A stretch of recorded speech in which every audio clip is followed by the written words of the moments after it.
The Simone Feiler Podcast, giving authors a platform. Welcome to the podcast. Had an amazing and very insightful time this week with award-winning author and TEDx talk presenter, Cat White. Cat's achievements with the Imperfect Vegan include being on the long list for the Chanticleer Instructional and Insightful How-To Guides for 23, a finalist in the American Writing Awards for 2023 in 3 categories, as well as the gold winner in the Literary Titan Awards for 2023. And that is just her print version. Look out. Yeah. We've just spent the better part of 13 hours recording the audiobook version here at Brisbane Audiobook Production, and I'm proud to say that you have delivered an absolute champion narration, and you've been wonderful enough to hang around and chat with me on the podcast. Thank you. This was such a great experience. I'm really glad I did it, and sad it's over. Awesome. That's just, music to my ears. How did you feel when you first came in? Well, not as nervous as I thought I would.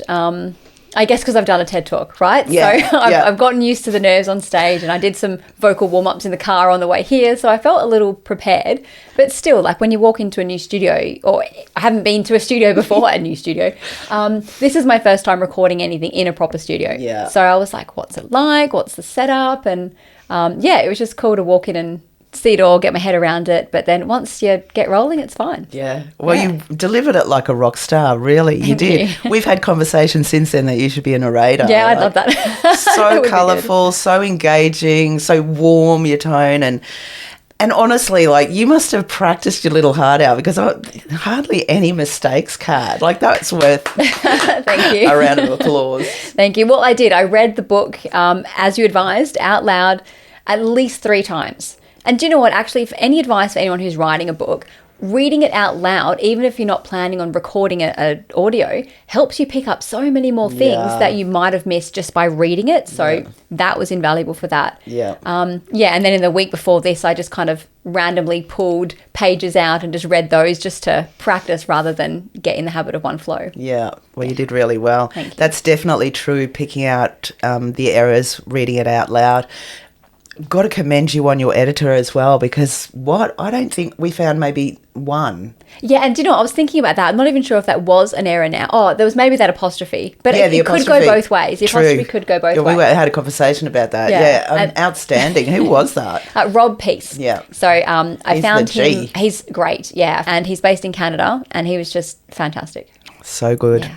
Well, seems like a whole plan's coming together here, which is so good. This could get pretty heavy at first, so I'm glad we put that nice lighthearted conversation about recording up first. You open up your audiobook with the fact that you're not an animal lover. It's like, what? So what is the deal with this, and why did you decide to include it in the book? Well, to clarify, I'm not much of an animal lover. I do appreciate animals. They are beautiful creatures. I'm not the sort of, I didn't go into veganism for animal rights. Like, I totally agree with that philosophy, and that needs to happen. But that just wasn't what drove me. I was never the kid who was like, oh, cows, yay, how cute. I was just like, ew, they stink. So it wasn't animals. Honesty. Yeah, total honesty. But for me, why I got into veganism, it was the mathematics and the logic of the science. And there's not enough land on our planet to keep feeding ourselves the way we're doing it. And the horrible way that animals are treated, the way that the industry lies to us and pretends that it's fine, the health, that they try and convince us we need animals for health, but we don't. It's just, I was angry and, what's the word, I think I was just shocked that there's so much goes on that we don't even realise. And I hate the idea of being lied to and being deceived. And so I was learning all this, and I just couldn't believe it. So I just wanted to get it out there and share what I knew, put it in a book, talk about it, tell everyone. So well, I did. You did. And amazingly as well. It's got so much information in there there's definitely parts where you're going to cry thinking about what our animals go through. And you mentioned not only in your audiobook but also in your TEDx talk that the book Why We Love Dogs, Eat Pigs, Wear Cows, an introduction to carnism by Melanie Joy. How were you led to this book, and why did it have such an impact on you? Yeah, that's a really great question, because why would a non-vegan pick up a book about being vegan in the first place? Like, you just don't. Yeah. So I guess I was already interested in whole foods and eating well. And I love psychology. I'm studying psychology as well at university. Right. And so anything, and I always read self-help books, so anything about psychology is interesting. And I was in a friend's group on our work, Yammer, it's like a Facebook thing for work.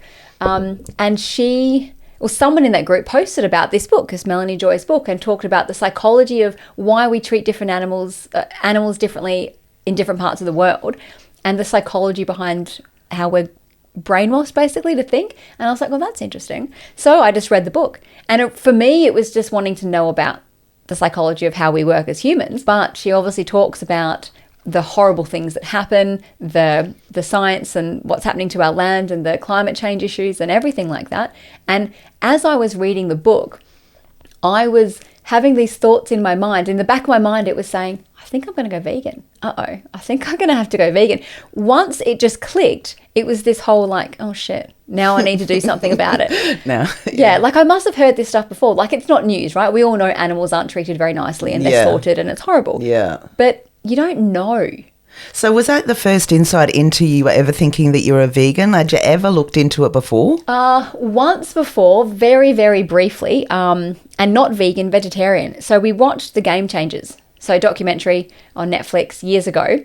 And from that, I remember thinking that it was healthy to eat lots of plants. Like, I knew that eat lots of plants equals healthy, but I never really clicked about not animal food. So I said to my husband, I was like, let's go vegetarian for a week. And so we just cooked up veggie meals for the week, and he just joined me on that journey. And I remember that and I'd totally forgotten, but I only remember it because it's in our wedding vows. He made a joke about it saying, I'll follow you on your adventures, like going vegetarian for a week. And I was like, oh yeah, I forgot I did that.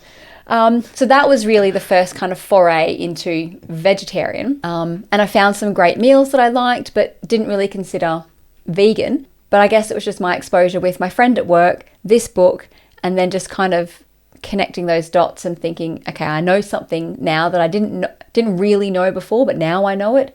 So how soon did you go vegan or embark on that journey? I think from reading the book, it might have been a couple of weeks from reading it. Right. Must be pretty impactful. It was, yeah, it really was.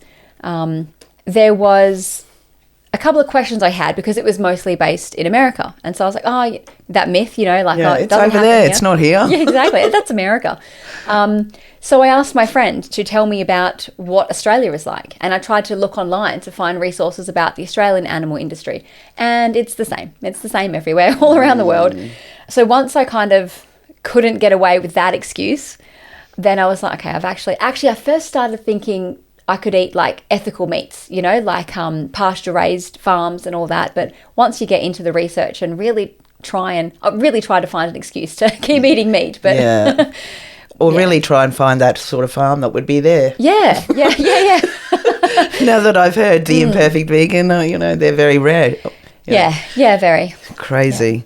Yeah. Okay, so I want to talk about the ugliness a little bit. So it's hard to get into. But one of the disturbing facts for me was about the farmed fish and the animals, and how the livestock we see on our drives to the country, as I was alluding to there, are only a fraction of what actually make it to the plate, and that 50% of Australian beef ends up on feedlots. 90% of the pigs and chickens spend their life in huge indoor barns. Yep. How come nobody knows about this? It's intentionally kept hidden from us. Like, the factories are off the main road, so you don't see them when you drive past. That's so devious. It's horrible. They don't have signs. The trucks are unmarked. Like you see cows in the field and sheep in the field sometimes, but that's only a small portion of it. It's almost like an episode out of Simpsons. Yeah. You know what? Don't you think? Yeah. Like that's going on in the back of Simpsons, and they would uncover that, but this is actually happening here, and we're not aware about it. There's a website that you can look at called Farm Transparency. And that is a Google layer maps, and it highlights, you can, search by cow farms, pig farms, whatever, horse racings, all the animal stuff is on there. And you can dive in and zoom right in and see. And when you see the vast, huge numbers of these farms around the place, you just know that the scale is huge. And it has to be, because they feed us. Like, we eat this much food every year. And when you're looking at every single chicken farm, because I tried to prove to Phil, he was like, yeah, but there's free-range chickens. And I'm like, yeah, they're not outdoors. And so when you look for chicken farms, and no matter which one I tried to zoom in on, they're all just those long barns, windowless sheds, 10 to 40,000 birds in each shed. And that is 95% of our chickens that we eat are in those barns. That's devastating. The United Nations, from your book, of course, released a report in 2006 that animal agriculture is one of the most significant contributors to carbon emissions, up there with fossil fuels, impacting water pollution, deforestation, ocean dead zones, biodiversity loss, amongst others. And the media seem to always discuss fossil fuels. It's always on there, whether it's the radio or telly or whatever, or, online. But I don't see them really talking about this subject. No, they don't. What is going on? I don't know. It's crazy. And that figure of like the top 2 or 3 most impactful contributors or highest contributors to climate change, that's contested by other people in the animal space or the climate space. There's a group of companies, a group of people from World Watch who say that animal agriculture is actually more than half of our global emissions. Wow. So fossil fuels is not the top, according to that, if you take into account the downstream effects of the off-farm emissions and the deforestation, land use change, methane by cows, all of that, which isn't accounted for, and the fishing industry not accounted for in those original figures. So it's the United Nations, and they're the people who we have nominated to represent our best interests and save the planet. Yeah. But that little group is the Food and Agricultural Association. They have their own interest to minimise those numbers. There's a lot of people who are picking apart that report that they released, saying that they've undercounted and they've misused some of their own figures from other reports, and really that figure should be a lot higher. Yeah. So, I mean, obviously you're doing something about it. And I have seen on Netflix The Cow Conspiracy and Knives Over Forks. Forks Over Knives. Forks Over Knives. I actually did go vegan for a little while after watching one of them. It might have been the second one, Forks Over Knives. I'd actually been to the shops that day and bought a roast lamb, and it affected me so much that I took it back. Said, I've just watched that thing and now I'm going vegan. That's great. Because it showed you what the animals go through and how it's kind of all hidden, and how poorly they're treated. Yeah. But it was hard, because obviously I'm used to eating meat. I've done it for years. I've been feeding... Well, I was a vegetarian for quite some time prior to this vegan thing, but then I got anemia and blah, blah, blah. But, just trying to adapt to the vegan lifestyle was so hard, especially I had young kids, and it was... to me it was really hard. But I think it's coming more out in the open, and there seems to be more stuff available now for... vegans in the supermarkets. Definitely. There's a lot more options. And I think in the past, the idea of being vegan was just don't eat animals. Right? Yeah. But you've actually got to replace those nutrients with something else.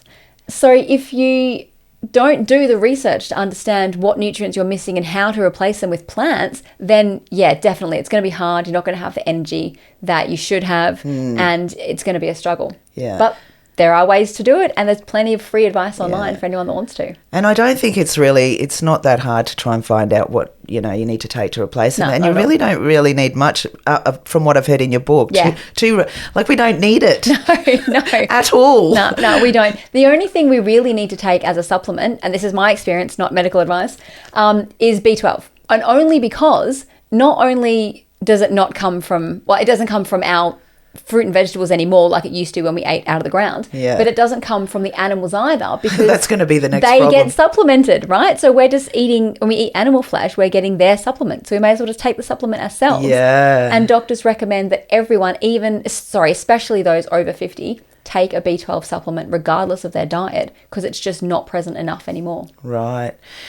That brings me to the next point about how they were feeding the farmed fish with fish. Wild caught fish. Yeah, what? It's crazy.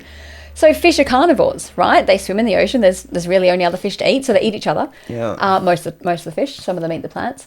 So the fish, like salmon, they eat other fish, and so to feed them, we have to go to sea, catch fish, and then bring it back to feed them in the farms. It's just stupid. That makes it's just crazy. Just eat the wild caught fish. I mean, that's how silly it is. And See, I'm going to see my Simpsons reference there. What? Yeah, we feed, the feed conversion ratio is a thing, right? We have to feed the fish and all the other animals more calories than we get at the other end. Like at the minimum, it's 4 times as much. Like beef, I can't even do that calculation, 50 times as much. That just does not make sense. No, it's stupid. Yeah, someone's making money out of this thing. Yeah. I was also gobsmacked when you read about how globally every year we eat 10 times as many farmed animals as there are humans in the world. Yeah, that's the number, 80 billion land animals, and that doesn't include the fish. Yeah, that's crazy. And that most of them come from those large concentrated animal feeding operations. Yep. In other words, factory farms. The hidden things ones out there that we can't see. Yeah. 99% of American, 95% of Australian, 73% of the UK, 72% of Europe's animals all coming from indoor factories. Yep. What the heck is free range? Like, what is that? A myth. That's just what? Yeah, it's crazy. Like, if you were to look at things, like, so free range is probably the most commonly used term when you think of chickens and egg laying and things like that.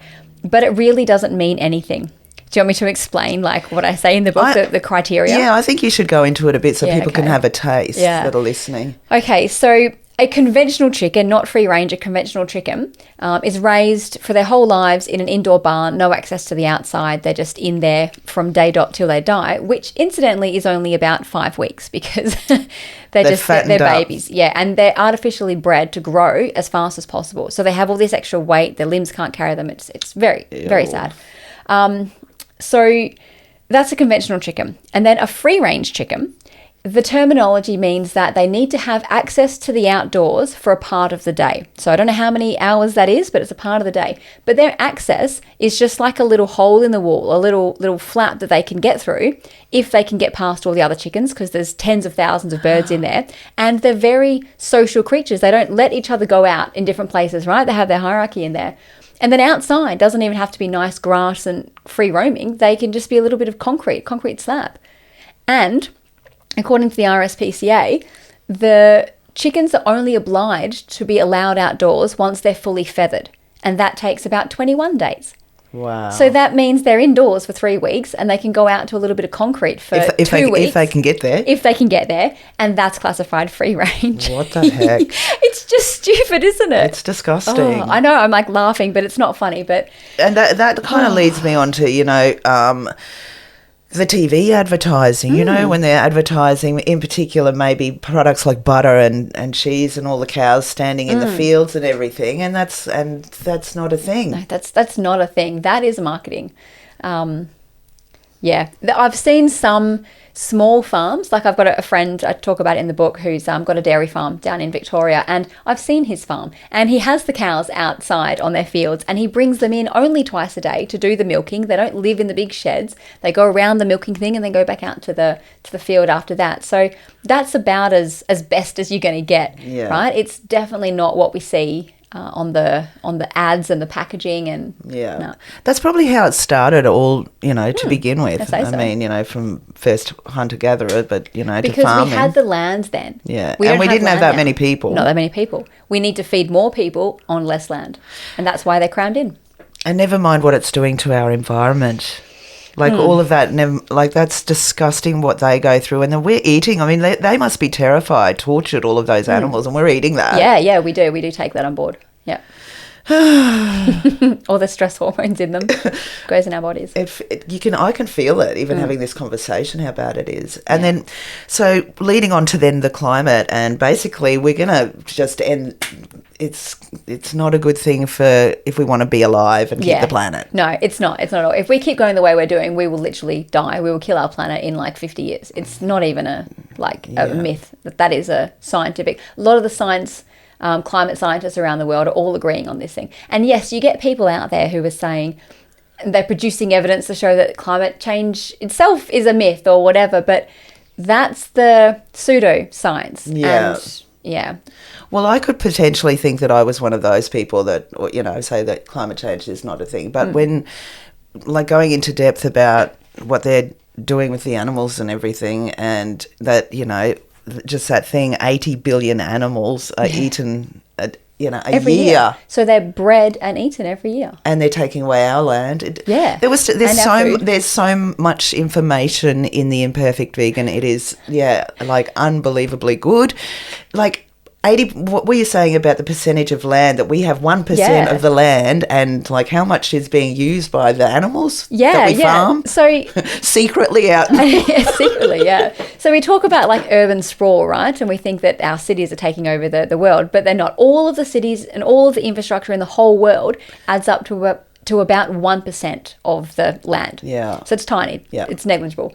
Agriculture, let me get my figures correct. Agriculture takes up 70% of the land, and I think it was 30% that was shrub and forest and stuff that you don't use anyway, and you don't want to use. You don't want to cut down more of that, because that's what's saving our planet and capturing carbon and things like that. If we're cutting down more of that through deforestation, we're speeding up the rate at which we're going to kill our planet. Yeah. So of all the land on Earth, 70% is habitable, because the rest is glaciers or barren, which you can't do anything with. Yeah. And then of the habitable land, half of that is for agriculture, and the other half is forest and shrub. Right. And then of the agriculture land, 80% of that land is used for animals. But animals only provide 18% of our food. And that's based on calories. So for all the calories we consume, 18%. 80% of our calories come from plants, which only need 16% of the land. And even if we look at it by protein count, because sometimes, you can, based on different qualities, protein, animals only provide 30% of our protein needs. We still get 70% of our protein from plants, which only require 16% of the land we're using. So this is where the maths comes in. If we stop eating animals, we could get rid of 75% of the land that is currently used for agriculture. Yeah. And that land can go back to forests and rewilding and increasing our biodiversity and drawing down more carbon and ending climate change. It's just nuts, right? And what gets me is, this is the fastest thing, right? Fossil fuels, it's not easy to move away from. They're huge, big things. You can't just decide to change energy supplier, because they get their energy from natural gas or wherever that. And some of the energy that they're using is already using oil and gas to promote, to run that energy. Exactly, right? So it's this huge thing that we can't do individually. Yeah. But individually, we can change our diet and have an impact today. Yeah. Yeah, and I love the way you're thinking. Like I said, though, I've got to wrap up that bit, because your book, soon to be released as an audiobook, has so much good information in there. And not only do you go into the details, but you do point to many sources for more information in there, which I found outstanding. But maybe we'll get a little bit lighter and talk about you. So what was the spark that came to you to decide to write The Imperfect Vegan? I think it was because I wanted to talk about it. I wanted to share what I knew and tell people. And I thought, if I apply to be a speaker, I need some credibility, like a book. So I thought, I'll just write a book. But in the process of thinking about what am I going to write, the book became more important than trying to be a speaker or something like that. Was this before you got the TEDx tour? Yes, but I'd already started thinking about, I want to be a TEDx talker. Right. Actually, do you know what it was? I went to the Vegan Expo in Brisbane the year before last, the first year I went vegan, and there were speakers up on stage. And I was like, I wonder how I get to be a speaker. And that was I'll write a book and then I can be a speaker. I think that was the catalyst. But because I'm at uni, right, that idea came to me while I was still in my second semester of uni, year before last, and I thought, well, I'm not going to start writing it yet, but I started thinking about it, and I was planning what chapters to include and what information to put in there and how I wanted to have it flow. And I guess I just started mapping it all out. And then when the summer break hit, I was like, right, I've got 16 weeks before uni starts again. Let's smash this out. And you did that in 16? I did it in 16 weeks. What?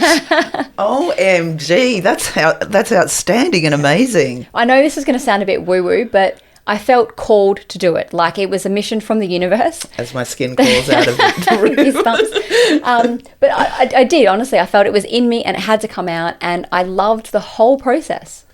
I am so glad you did your audiobook with me. I'm so glad. I'm so glad I heard all that information, and I absolutely believe you were called to do it. You are. That's why you're doing this. Yeah. What an outstanding thing to be called for. Yeah. And you've made it a lot easier from, you know, when I first went vegan, I was like, oh, this is way too hard. I can't manage all of this. But the Imperfect Vegan, it's not about immediately switching everything that you love and like cold, that's it. Yeah.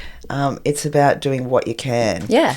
So thank you. What a great idea. How come no one's thought of this before?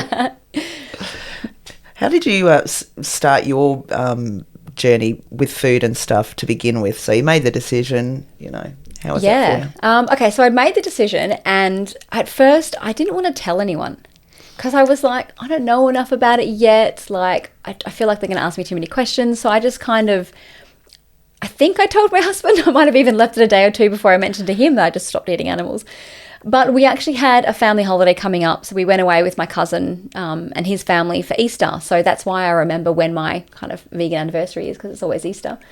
And that was already planned. It was literally like that coming weekend, and he'd bought all the food already. So rather than try and change everything straight away and like make this big deal about it, I just continued to eat what they eat and just less of the bacon and the eggs and whatever else they made. Yeah. Chose vegetarian when we went to the pub, and just kind of took it easy on myself. And I guess that was my strategy, is to do what I could to replace animal meats with something that was similar. Like at first I was just using those veggie patties from the supermarket instead of steak or chicken, and just having the same like sides that Phil was eating.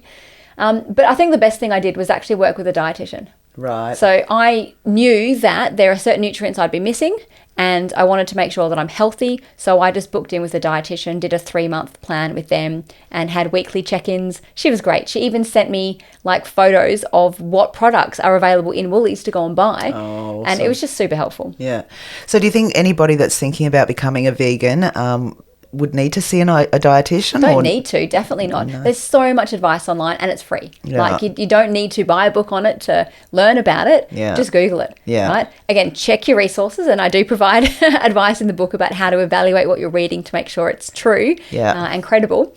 But one of the resources I like is Healthline, because they're a website that has heaps of health advice and they link their resources.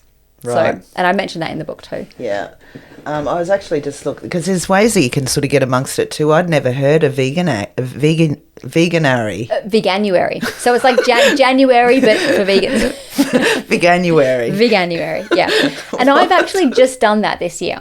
So even though I'm vegan already, I signed up to Veganuary because I wanted to see how they did it. And it was great. So every day they send like a short little email with a little snippet about something else you need to know and a couple of recipes to try. And it's not a diet plan, but it's a support group for people who want to give it a go. And they just give so much information. Yeah. You could literally base your whole how to be a vegan on that 1 month. Right. And even signing up for it, they send you like a little info pack, and that has everything you need to know about what nutrition to look out for. And who are they? Changes. How do you contact them? So it's called Veganuary. All right. And they're a charity. Just look up Veganuary. Okay. There was also Vegan Easy, who they do prep meals, or? I don't think they do prep meals. It's more a recipe guide, and they do a diet plan. Yep. Yeah. But there's also like vegan meal companies now who will do. So the message is getting out, isn't it? Yes. Yeah. So, you know, if you're thinking about it, I highly recommend checking out Cat's audiobook coming out soon, but in the meantime, you can get her book online. What is your suggestion for people to get started? Just start small and do what you can. Yeah. Don't feel like you have to do everything at once. Yeah. Don't feel like you have to be perfect at it. Don't feel like you have to justify your choices to anyone else. Like there's definitely going to be vegans, hardcore vegans, who are like, oh, that's not enough. You need to do this. You need to do that. And do you get it flag? Oh, that's another thing I wanted to ask you. Yeah. I've had vegans online like telling me off for being an imperfect vegan or for using the word vegan.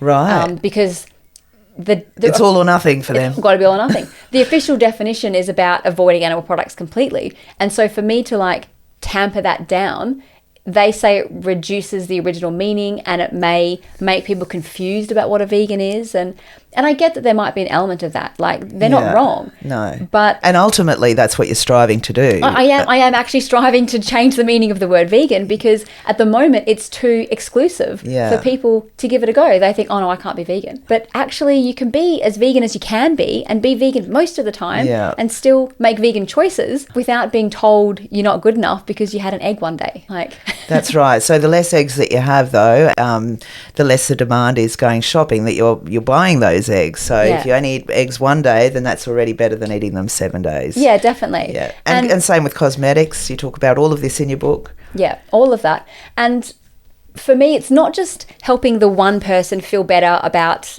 not being as vegan as they can be, right? It's actually about the bigger movement, because the more people try vegan a little bit and make more demand for plant-based foods, the more it's going to be easier for everyone. And the more people do it, the sooner we're going to get to that tipping point where it becomes the default. And then it'll be all about, reducing animal exploitation. And that'll save so many more animals than 5% of the world, not even like 2% of the world being fully vegan. Because that's all it is. I've got a friend of mine that owns a cafe in Brisbane, Paper Moon at West End, and she showed me this poster that she's got, and it's basically people sitting around with cows and chickens and whatever, and it says, "Can you believe that people back in the dark ages used to eat these things?" Yeah, that's going to be the one day, I'm sure. Yeah. Well, you're fighting that cause, and I think you've made it easier for me. Maybe I'm going to think about going back and at least doing 3 days vegan to help the cause. Amazing. Because I want to be here in a few years. Yeah. I want to keep the place for my kids, obviously. Yeah. You're a star. Thank you. Where can people contact you? I know first, before you, I'm going to let you have your say, but before you do, check out Cat White's TEDx talk. It's really enlightening, and it'll give you a good insight as to what to expect in the book. Yeah, if you look it up, it's called What's for Dinner. I think there's the rest of a tagline, but I can't remember what I called it off the top of my head. But yes, the website is catwhite.net, and so all the links are there anyway. And it's cat with a C and white like the colour. Awesome. Thank you so much for doing your audiobook with me. Thank you for having me. This was such a great experience. Yeah, it's been great chatting with you on my podcast. Thank you. Awesome. Thank you. Thank you. Thanks for joining the Simone Feiler Podcast. What's your story? Contact Simone for a chat at brisbaneaudiobookproduction.com.